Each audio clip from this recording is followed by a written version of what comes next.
미국 바이든 대통령이 중동 순방을 마쳤습니다. 유가 하락에 대한 기대감이 컸었는데요. 의미를 자세히 짚어봅니다. SC글로벌센터 김선규 소장님 함께합니다. 어서 오십시오. 안녕하세요.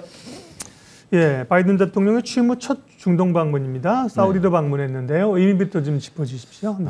일단 중요한 거는 이제 미국이 다시 한번 중동하고 친해지겠다. 일단 이런 의미를 가지고서 진행을 했고 그렇게 해서 갔는데 중요한 거는 우리는 이제 경제 이야기를 할 때는 보통 유가를 어떻게 더 잡을까 가지고 얘기를 하려고 하지 않습니까? 근데 지금 여기서 봤을 때는 우선 여기에 그 중동의 그 GCC 그러니까 그 걸프 협력체라 그러죠. 이 어느 정도 이제 정치 공동체, 정치 경제 공동체 회의에 일단 참석을 한 걸 봤을 때는 이 단순하게 사우디만 본 게 아니라 이 산유국 전체가 과연 어떻게 돌아갈 것인가 여기에 대해서 좀 더 그 집중을 했다라고 저는 그렇게 보고 있고요. 특히 이것을 봤을 때는 앞으로 이제 원유에 대한 지정학적인 그 경쟁 구도를 위해서 즉 러시아와 그다음 중국 그리고 이란 이 이렇게 삼국이 연합에 대해 가지고서 어떻게 대항할 것인가 지금 이 부분을 이제 맞서기 위해서 지금 현재 있는 사우디, 아랍에미레이트, 쿠웨이트 이런 나라들하고 과연 이제 어떤 식으로 이제 과연 그 연결할 것인가가 가장 중요한 핵심이었다고 보고 있습니다. 예.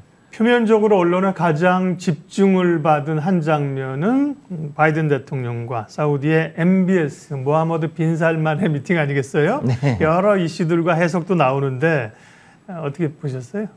제가 봤을 때는 좀 굉장히 불편한 네. 동거죠, 사실. 네. 네, 그래서 지금 저는 봤을 때 이 회동 자체는 그 어느 정도는 이제 미국하고 그다음에 사우디하고 그동안의 그 자말 카쇼기 사건 이후로 굉장히 좀 안 좋았죠, 사이가. 예. 그거를 이제 좀 풀어가기 위한 한 첫걸음이었다라고 했을 때는 평가는 굉장히 저는 나쁘지 않다고 보고 있는데 문제는 여기에서 이제 얼마나 더 나갈 수 있느냐가 지금 가장 큰 핵심이다. 저는 일단 그렇게 보고 있습니다. 네. 아니, 주목 인사하고 만나가지고 그죠? 네. 대통령 미국 측에서는 조만간 이제 증산, 유가 하락 기대한다 그랬는데. 바이든 대통령이 떠나자마자 사우디 외무장관, 물론 이제 빈살만이 얘기한 건 아니고 외무장관인데 증산론이 없었다. 이 뭐 줄다리기인가요? 예, 그래서 빈손 방문이라는 얘기까지 나오는데 예. 속내는 뭘까요, 사우디에? 일단은 쉽게 얘기해가지고 우리한테 더 좋은 걸 주세요.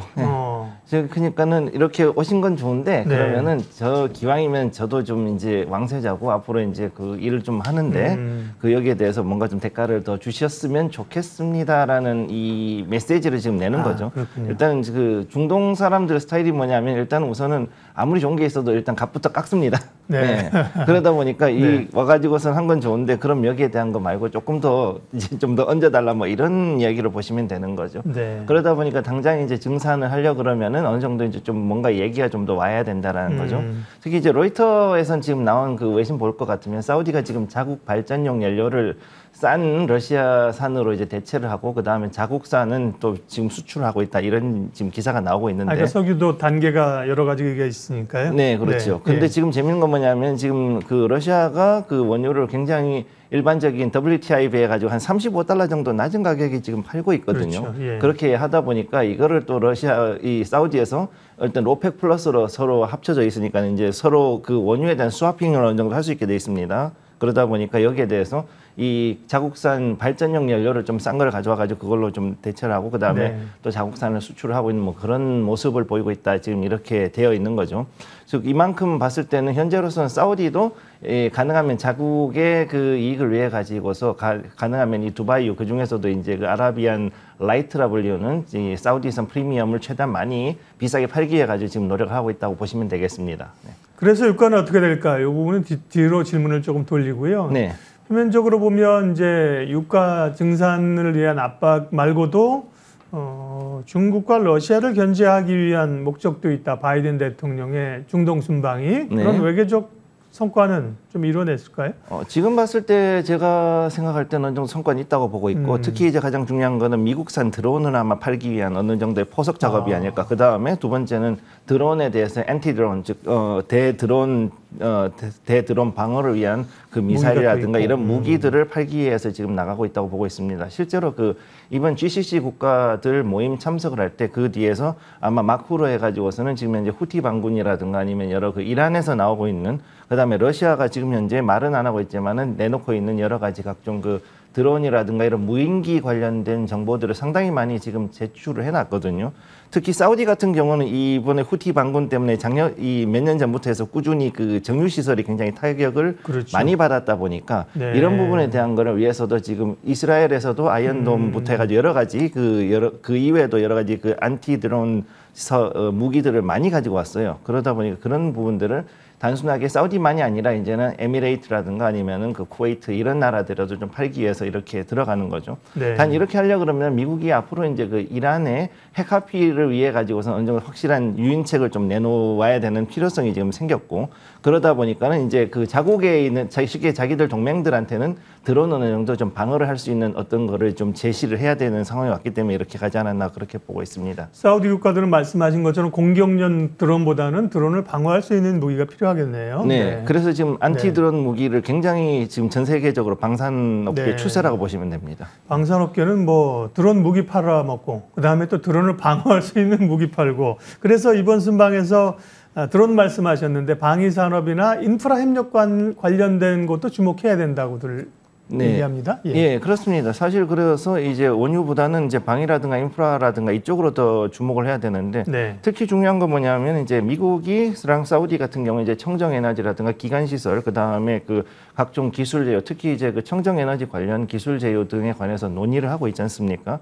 실제로 그 사우디 같은 경우는 우리나라의 그 현대중공업 지주하고 해가지고서는 블루수소에 대한 밸류체인을 대해서 MOU 가지고 있고 또 그다음에 또 이제 그다음에 또 에드녹 같은 경우도 즉 아랍에미레이트 같은 경우도 우리나라하고 해가지고 지금 또 이런 그 MOU를 체결하려고 움직이고 있거든요. 즉 이런 걸로 봤을 때는 앞으로도 이런 그 중동 지역에서의 청정 에너지에 대한 여러 가지 논의, 특히 석유를 이용한 더 레벨업이 돼 있는 그런 청정 에너지, 그다음 부생수소 이외에도 각종 그 그린 에너지 혹은 블루 에너지로까지 전환이 가능한 그런 기술들이 지금 중동에서는 절실하기 때문에 이거에 대해서 앞으로 어떻게 이걸 할 것인가가 되게 중요한 이슈가 되는 거죠. 네. 그래서 지금 현재 미국 같은 경우는 특히 이번에 간 게 재미있는 것은 중동 가기 이전에 이스라엘을 먼저 갔지 않습니까? 즉 이스라엘하고도 사우디가 어느 정도 조율하고 조율을 하고 이걸 하기 위해서 이제 이스라엘제가 상당히 또 이제 안티드론 그 무기가 꽤 좋은 게 많다 보니까 여기에 대해서 협력을 좀 추구를 하고 있는데 이게 이전에 트럼프 행정부 때하고는 상당히 좀 다른 움직임이라고 보시면 되겠습니다. 네. 방위산업 쪽이나 인프라 쪽은 뭐 우리 국방 기업들이나 건설사들도 다 관련이 돼 있는 거고요. 관심이 있고요. 최근에는 사우디의 네옴시티 개발에 관해서 국내 건설이나 건자재 관련주가 좀 움직였는데요. 이런 쪽에 대한 기대나 판단은 어떠세요? 지금 일단 제가 봤을 때는 네옴시티가 굉장히 지금 그 뜨거운 감자거든요. 이게 첫째는 뭐냐면 이게 왕세자가 직접 발주해가지고 드라이브하는 프로젝트이기 때문에 이게 무조건 성공을 해야 되는 프로젝트라는 얘기죠. 그러다 보니까는 현재 지금 그 5천억 달러 그러니까 한 600조 이상, 640조 정도를 지금 예산을 잡아놨는데 여기에 대해 가지고 앞으로 그 더 크게 가야 된다라는 게 현재 왕세자의 입장인 거예요.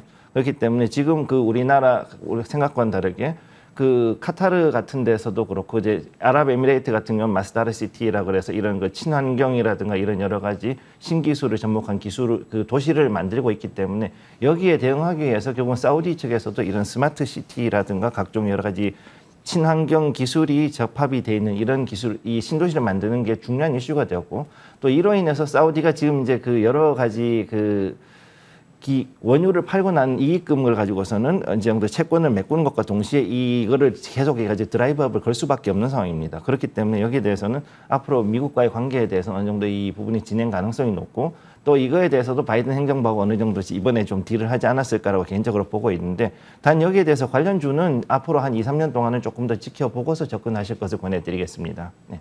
그래요? 왜 시간이 걸리는 거예요? 지금 뭐 우리 건설사들이나 이렇게 다 총수들도 협력하고 그러는데 그러면 이제 네옴시티라고 하는 게 지금은 이제 개발 단계고 앞으로 실제 되는 데까지는 시간이 걸린다는 얘기입니까? 예, 제가 일단은 카타르에서 봤던 그 루사일 프로젝트 같은 거기가 이제 왕실에서 이렇게 해가지고 신도시를 만들었었거든요. 그런 그 프로젝트 같은 경우는 한번 이게 나오고 나면 거기에 대해서 시행사가 완전히 결정이 되고 나서 다시 이게 시공으로 들어가는 데까지 대략 18개월에서 2년 이상이 걸렸단 말이죠. 그렇기 때문에 지금 이야기가 나오는 것에서만 나오는 것, 지금까지 나왔을 때는 어느 정도 큰 비전이라든가 큰 그림만 나왔지 여기에 대한 세부적인 그 공구라든가 이런 게 지금 확정이 안 돼 있다 보니까 요거를 조금은 더 지켜보고 접근하실 것을 권해드리겠습니다. 네. 자, 뒤로 밀어놓은 중요한 질문. 바이든 대통령의 중동 순방 빈살만 미팅 이후에 유가는 그럼 좀 떨어질 수 있을 것이냐. 안 그래도 그 기대감을 좀 반영한 것인지 유가는 지금 $100 밑으로 떨어지긴 했어요. 유가 전망해 주세요. 지금 일단 제가 말씀드렸듯이 그 박스권 95달러에서 $150대에 150이요? 네, $120. 깜짝 놀랐어요. 죄송합니다. $120대에 그 박스권을 유지할 거라고 지금 말씀드렸는데 이제 거의 거기에서 하단을 지금 왔지 않습니까? 네. 그러니까 여기에서 이제 향후 제가 상승 가능성이 지금 좀 높아졌습니다. 불행히도 지금 여기서 봤을 때는 어느 정도 이제 바닥을 잡았다고 보고 있고 여기 다시 지금 들어갈 수가 있는데 문제는 지금 그 두 가지 생각, 즉 금리 인상에 따라서 경기 침체가 올 것이다라는 것 때문에 유가가 더 떨어질 거라고 이야기하는 그런 사람들이 있고 그 다음에 또 한쪽은 아니다 지금 현재 수급이 완전히 꼬여 있기 때문에 오히려 유가는 다시 여기서 상승할 것이다라고 지금 이렇게 보는 두 가지의 기류가 있습니다. 그럼 여기서 봤을 때 저는 앞으로 이제 향후 재상승 가능성이 좀 더 높다라고 일단 그렇게 보고 있고 단 지금 현재 그 바이든 대통령이 중동을 방문한 것 때문에 단기적으로는 어느 정도 이제 유가 안정화에는 일정 부분 기여를 했으니까 충분히 그 당분간은 이제 약간 좀 그 흔들림은 있겠지만은 그럼에도 불구하고 단기간으로 최소한 한 1분기 즉 올해 그 9월 달까지는 어느 정도는 좀 기여가 좀 안정이 되지 않을까 저는 일단 그렇게 보고 있습니다. 네. WTI 기준으로 95에서 $120니까 지금 설정해 놓은 박스권의 하단 정도에 와 있기 때문에요. 네. 여기서 아래로 더 급격하게 밀고 내려갈 가능성보다는 박스권이니까 위로 좀 올라가면서 출렁거릴 가능성이 높다. 네, 저는 그렇게 네. 보고 있습니다. 예. 에너지머니 바이든 대통령의 중동 순방의 결과들 사실 유가에 미치는 영향 말고도 생각해봐야 될 얘기가 굉장히 많네요. 잘 네. 정리해 주셨습니다. SC 글로벌 센터 김선규 소장님 함께했습니다. 고맙습니다. 감사합니다.